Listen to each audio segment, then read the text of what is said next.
muwanga gwemmanyi maze ne muwanga for about 25 years ne bwavayo lwaleero byeyogedde era abiddamu ng'oyagala okumuwona muwanga obutabyogera mutte nga bwe bagenda omutta.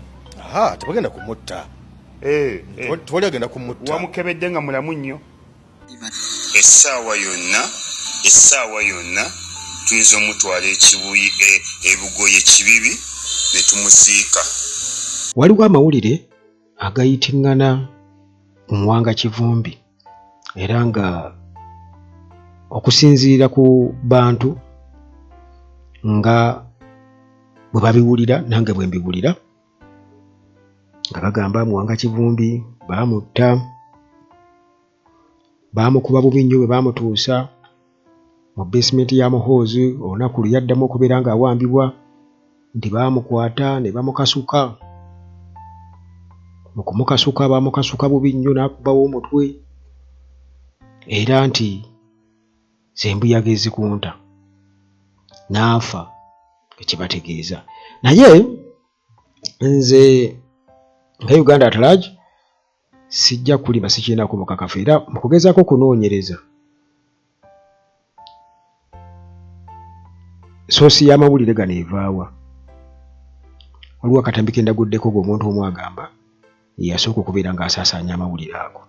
Naye nga kyemmanyi nti kwo okukubwa okutulugunyizibwa eyo ye empisa y'abantu baffe. Wonna waali Muwanga Kivumbi Mukama amusaasire asobole okubeera nga bw'aba nga amawulire gano ge batuwa Katonda agasazeemu gabe nga si matuufu, naye kati bw'aba nga gy'ali nga mulamu Katonda amukuume abeere mulamu asobole okubeera nga asimattuka. Kakati akatambudde ku mutimbagano akaali kwogera ku nsonga zino nasobodde okubeera nga nkafuna oluvannyuma ne ku posti ya David Lewis Rubongoya, Secretary General wa NUP, naye nga ayogera ku Muwanga Kivumbi. Ne kasooke tuwuliriza katambi kanono nga agamba yasoose okusaasaanya amawulire jagajjiiwa. Ekiro ekikeesezza olwaleero nabadde ndi ku mupiira gwa Spain ne Argentina. Omusajja omu najja mpa amawulire ag'ennaku agabadde ag'okunyolwa ddala ag'okufa kwa Muwanga Kivumbi. Yaŋŋambye nti Muwanga Kivumbi tuyinza obutaddamu kumukubako mmunye, tuyinza obutaddamu kumulabako, ayinza okufuuka gannyana agaweebwa omuwangaazi. Nga bwe tubanjizza Kibalama emyaka gyonna, bwe tuyinza okutandika okubanja Muwanga Kivumbi. Era naŋŋamba nti ŋŋamba abeewaabwe eyiye basime kyannaku nnyo. Nenvaayo ne mbipostinga ku peegi yange nga mbuulira ensi ku mawulire ag'ennaku ag'ekitalo ge nabadde nfunye oba oli awo. Kyannaku nnyo nti amawulire ago ganyizizza baganda baffe bangi mu ggwanga Uganda, naddala abo abalya mu kimu ne Mwami Tibuhabulwa ne Muhoozi Kainerugaba. Kakati oyo ye yasoose bw'atugamba ye yasoose okusaasaanya amawulire ago era gye yagajje yeeyo mu soosi gy'atadisclosinze gye tuli nti waliwo eyamugambye nti eya Muwanga Kivumbi bagira basime mbuuli mugenzi. Kyensobodde okukola okunoonyeza akatambi ako okumanya ani eyasoose oyo akirima agamba ye yasoose okusaasaanya amawulire ago. Kakati lunaku lwa 8 nga yakaweza ennaku 8 ng'akwatiddwa, David Lewis Rubongoya yawandiise post nga agamba nti omuntu asobola okubeera nga essuubi limuggwamu ku Muwanga Kivumbi kaasuubire nti nno teyeeyunze ku bantu nga Sam Mugumi, ajjukira nti bano baawambibwa dda, Christopher Godi, A.K. Kingizale okukosa ne Baliza William bano emyezi giweredde ddala nga tebakubikako kya mulubaale. N'agamba nti embeera mu bubi bwayo nti abantu nga John Kibalama, John Damulira kusa ne Kibalama ne John Bosco, Kibalama John Bosco, bano emyaka giweredde ddala nga bo tebakubikako kya mulubaale bameesinga. Kati nga yeebuuza nti deputy president w'ekibiina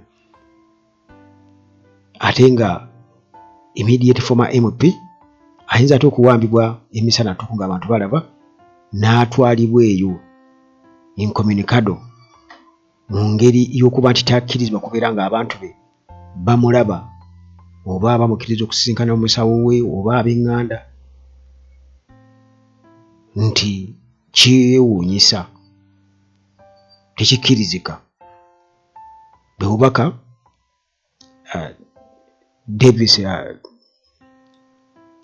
David Lubongoya, David Lewis Lubongoya, Secretary General wa NUP, bwe yatadde ku mutimbagano nga ayogera ku nsonga eya Muwanga Kivumbi, tannaba kuvaayo batewannaba kubeerawo official communication ku nsonga y'okuba nti nno Muwanga Kivumbi nti bakakasa nti yafiira mu basement ya Muhoozi. Tewannaba kubeerawo official communication oba announcement kubanga teri amanyiwa waali. Kyo kye kituufu. Naye kati munnaffe oyo ati amawulire garandika bwe gatyo, ye atugamba nti waliwo eyamuwagambye era waliwo eyamuwandikidde obubaka ng'amutegeeza ku nsonga eyo nga bw'obiwulidde awo. Kati awo ewaavudde amawulire ago. Jjukira nti waliwo ebifaananyi ebyasaasaana gye buvuddeko ku mutimbagano nga biraga nti Muwanga Kivumbi bamukuba omutwe ne bagwasa, yenna alina facing ewulubadde, abantu bye bagamba nti bya AI. Kale nze siinawo mawulire ge nyinza kugamba nti mafu, kyekisooka, kubanga abantu baba n'ensonda era nga zo zibagamba omuntu ajja kujja ayogerebwa atyo ng'olowooze nti naalimba. Wayitewo ennaku ntono nnyo babafumbe, wuno yalwadde akasundo, wuno blood clot, wuno ogenda okukakana nga babagamba nti yafa. Kisoboka naye nga kibi nnyo okuba nti twogera ku Muwanga Kivumbi nga tugenda ku kigambo okufa, newankubadde ng'okufa munnange ffenna kwatutonderwa, naye kibi nnyo okuba nga twogera ku Muwanga Kivumbi ate nga twogera ne ku kufa. Naye nga bo ab'oludda luli bo bagamba nti bya bulimba bo bwe bagamba, era nga bulijjo nti tebafaayo nnyo. Era waliwo yagambye nti si yasoose okutulugunyizibwa n'ateekako rest in peace, naye nga komenti yabadde nti si yasoose okutulugunyizibwa, rest in peace. Ndowooza okiraba nti yakiraba nti it's okay, si yasoose, batulugunyizza bangi ate bakyatulugunya n'abalala.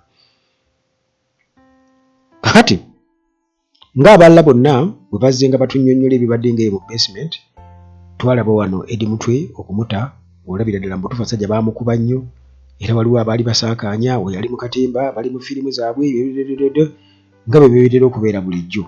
Naye nze nga sitandi yange, nze nga Uganda at large, nti abasajja bano beetaaga kwewala, era nti gwe otunuulira Kyagulanyi yafuba nnyo okulaba nga yeewala okuba nti akwatibwa abasajja bano nti baali bajja mutulugunya era baali musse. Nze nkakasa nti bandi musse. Kakati obutambi bungi obwogera ku Muwanga Kivumbi era nga waliwo n'abatugamba nti yafa, ebyaddala bo nga bwe batugamba nti yafa. Naye nze nga Uganda at large sirina bukakafu, sijja bulimba, naye nga kyemmanyi nti okutulugunyizibwa ye alina okuba nga yatulugunyizibwa nnyo ate. Naye ekyokufaako sikirinaako bujulizi, sikirinaako bujulizi buli awo nti nno buubuno, naye nga waliwo atukakasa nti n'okumukuba bamukuba nti yakola ki, yafa.